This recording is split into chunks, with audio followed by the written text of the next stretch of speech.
ارسلناک الا رحمۃ للعالمین، یہ ایک الگ موضوع ہے، یہ کبھی اس پہ بات ہوگی کہ ہر چیز اپنے وجود میں حضور کی محتاج کیسے.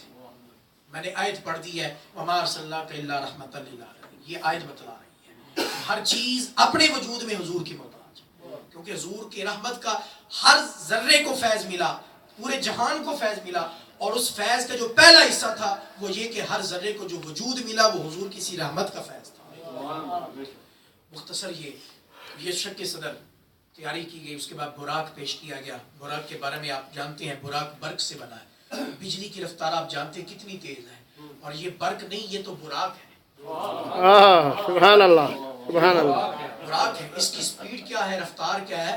حدیث کے لفظ ہیں یادا او خطوتہ عند اقصى طرفہ، سبحان اللہ. اپنا قدم منتہائے نظر پہ رکھتا تھا، یعنی جہاں اس کی نگاہ جاتی تھی، جہاں اس کی نظر پڑتی تھی وہاں اپنا قدم رکھتا تھا. سبحان اللہ سبحان اس کی اللہ. رفتار کا عالم تھا. تو یہ براق ہے کیا، اس کی جو تعریف حدیث میں بیان کی گئی وہ یہ ثم اتیت بدابہ دون البغل وفوق الحمار، یہ خچر سے کچھ چھوٹا اور گدھے سے کچھ بڑا جانور، سفید کلر کا یہ جانور تھا، اور جس کو براق کہا جاتا تھا. یدع خطبتہ عند اقصی طرفہ، اور یہ اپنی انتہائی نگاہ پر، انتہائی نظر پر جو تھا وہ قدم رکھتا تھا.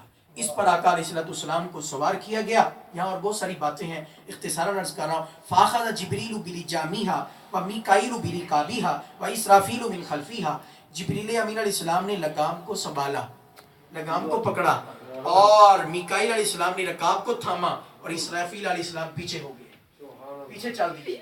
اور اس طرح فرشتوں، ہزارہ فرشتوں کے جھرمٹ میں آقا علیہ السلام کے سفر معراج کا آغاز ہوا. اب یہاں پر جب مسجد حرام سے پھر مسجد اقصیٰ کی طرف روانہ ہوئے، یہاں پر اور بہت سارے یہاں واقعات ہیں کہ زمینی سفر میں آپ نے بہت ساری چیزوں کا مشاہدہ کیا، اور مختلف جگہ ٹھہر کر آپ نے نوافل بھی ادا کیے. یہ سارے مناظر واقعات ہیں، وقت نہیں ہے، میں ان کو نہیں عرض کرتا. اس کے بعد آقا علیہ السلام مسجد اقصیٰ میں تشریف لے گئے. راستے میں ایک واقعہ جو بڑا مشہور اور معروف عرض کر دیتا ہوں. آقا علیہ السلام سرخ ٹیلے کے پاس سے گزرے. حضور خود بیان فرماتے ہیں مررت عند الکثیب الاحمر، میں سرخ ٹیلے کے پاس سے گزرا. تو وہ ٹیلا کیا تھا، اس ٹیلے کے پاس حضرت موسیٰ علیہ السلام کی قبر تھی، آپ کا مزار مبارک تھا. اور آپ بیان کرتی ہیں کہ میں نے حضرت موسیٰ علیہ السلام کو دیکھا کہ وَهُوَ قَائِمٌ يُصَلِّي فِي قَبْرِهِ، سبحان اللہ. وہ اپنی قبر میں کھڑے ہو کر نماز پڑھ رہے تھے. یصلی، نماز پڑھ رہے تھے اپنی قبر میں. اب اس سے دو چیزیں معلوم ہوئی. ایک چیز تو یہ معلوم ہوئی کہ آقا علیہ السلام کی نگاہوں کے لیے زمین پردہ نہیں تھی. آپ کی نگاہیں جس طرح زمین کے اوپر دیکھتی تھی اسی طرح زیر زمین بھی دیکھتی تھی. سبحان اللہ. زیر زمین بھی دیکھتی تھی. اور دوسرا یہ پتہ چلا کہ جو اللہ والے ہوتے ہیں، جو اللہ کے مقرب بندے ہوتے ہیں، وہ اپنی قبور میں حیات ہوتے ہیں، اور اس طرح کے حیات ہوتے ہیں کہ وہ جو چاہیں نیک اعمال بھی کرتے ہیں، وہ نمازیں بھی پڑھتے ہیں. تو ایک معنی تو یہ نماز پڑھنے، بعض نے اس کا ترجمہ کچھ یوں بھی کیا، یصلی عربی کا لفظ ہے، اس کا معنی نماز پڑھنا بھی ہوتا ہے، اس کا معنی دروشی پڑھنا بھی ہوتا ہے. تو بعض نے اپنی محبت کا یوں اظہار کیا اور اس کا ترجمہ یوں کیا کہ حضرت موسیٰ علیہ السلام جب حضور آ رہے تھے تو حضور کا آنا اور حضرت موسیٰ علیہ السلام کا نماز پڑھنا کھڑے ہو کر، تو یہ بات جچتی نہیں. بات کیا جچتی ہے؟ بات یہ جچتی ہے کہ امام الانبیاء آ رہے ہوں، محبوب کائنات آ رہے ہوں، محبوب رب العالمین آ رہے ہوں، حضرت موسیٰ علیہ السلام نماز پڑھ رہے ہوں. نہیں، وَهُوَ قَائِمٌ يُصَلِّي فِي قَبْرِهِ، حضرت موسیٰ علیہ السلام کھڑے ہو کر درود و سلام پڑھتے ہوئے حضور کا استقبال کر رہے ہیں. نعرے تکبیر، نعرے رسالت. تو اس کے بعد آقا علیہ السلام مسجد اقصیٰ میں تشریف لائے. مسجد اقصیٰ میں 1,24,000 کم و بیش انبیاء و رسول آپ کے استقبال کے لیے کھڑے تھے اور آپ کے آمد کے منتظر تھے. 1,24,000 کم و بیش انبیاء و رسول. وہاں حضرت موسیٰ علیہ السلام، آپ کے ذہن میں سوال آئے گا کہ حضرت موسیٰ علیہ السلام وہاں پہلے کیسے پہنچ گئے؟ ادھر آپ نے قبر میں نماز پڑھتے ہوئے یا درود و سلام پڑھتے ہوئے دیکھا، اور وہ آپ سے پہلے، تو کیا حضرت موسیٰ علیہ السلام کی رفتار آپ سے زیادہ ہو گئی؟ ذہن میں سوال آتا ہے. تو بھائی یہ آپ سوال تب ذہن میں لائیں کہ جب حضور اپنی رفتار سے جا رہے ہیں. حضور تو اپنی رفتار سے نہیں جا رہے تھے، حضور تو براق کی رفتار سے. وہ تو براق جا رہا تھا، وہ رفتار براق کی رفتار تھی، نبی آخر الزمان کی رفتار نہ تھی. اور ایک طرف نبوت کی رفتار، ایک طرف براق کی رفتار. تو براق کی رفتار نبوت کی رفتار کا تو مقابلہ نہیں کر سکتے، اس لیے حضرت موسیٰ علیہ السلام پہلے پہنچ گئے اور براق بعد میں پہنچا۔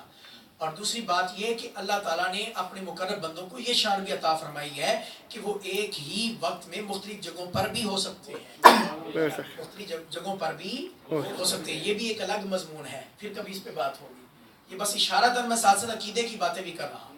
تو وہاں پر جب مسجد اقصیٰ میں پہنچے تو 1,24,000 انبیاء اور رسول منتظر کھڑے ہیں، آقا علیہ السلام کی آمد کا انتظار ہے۔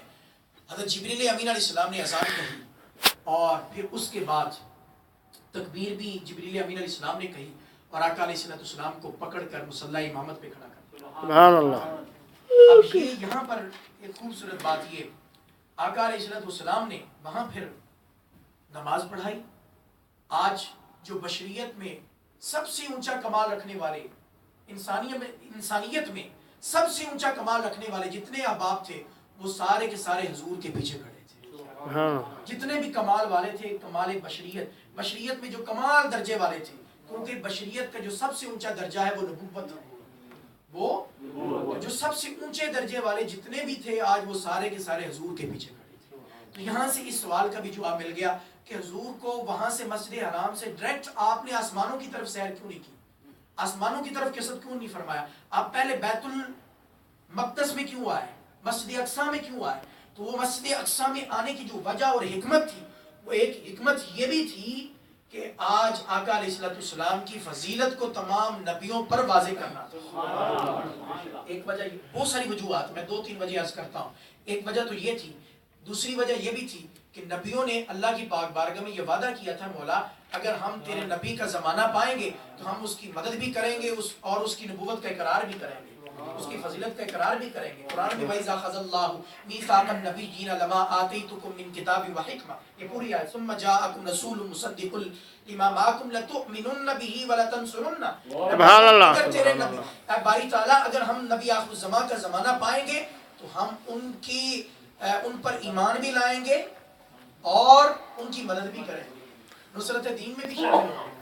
تو اللہ نے اس کو یوں پورا فرمایا کہ آج آقا علیہ السلام کو مصلی امامت پہ کھڑا کیا اور سارے نبی آپ کی ابتدا میں کھڑے ہیں، سارے نبی آپ کی ابتدا میں کھڑے ہیں۔ اور پھر اس کے بعد نماز کے بعد مختلف انبیاء کرام نے مختلف خطبے ارشاد فرمائے، ہر ایک نے خطاب کیے، جلیل القدر پیغمبر نے خطابات کیے۔ یہ بھی ایک الگ طویل مضمون ہے، میں 3-4 خطبے میں نے لکھے، میں نے کہا آپ کی خدمت میں پیش کروں گا۔ حضرت ابراہیم علیہ السلام نے خطبہ پیش کیا، حضرت ابراہیم علیہ السلام نے خطبہ خطاب کیا۔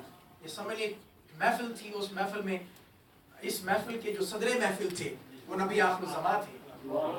یہ محفل زیر صدارت آقا علیہ السلام کی تھی، صدارتی خطبہ آقا علیہ السلام نے فرمایا، اس سے پہلے چند نبیوں نے خطاب فرمائے۔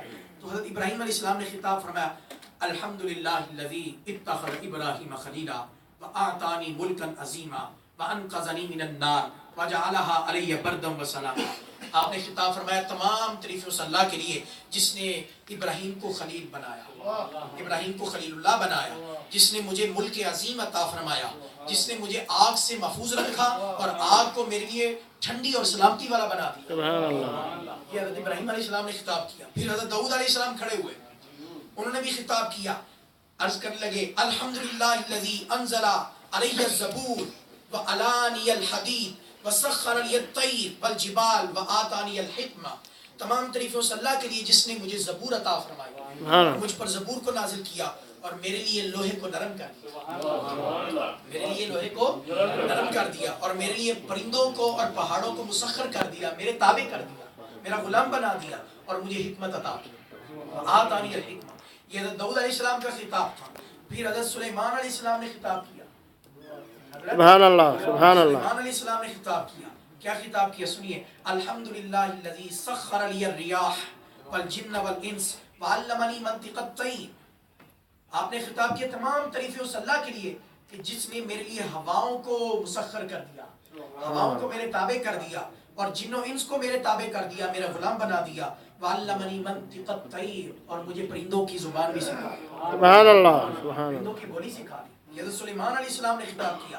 پھر سیکنڈ لاسٹ خطاب، سیکنڈ لاسٹ، نیند تو نہیں آ رہی کہ یہاں جاگتے ہوئے محبت کے ساتھ بیٹھے،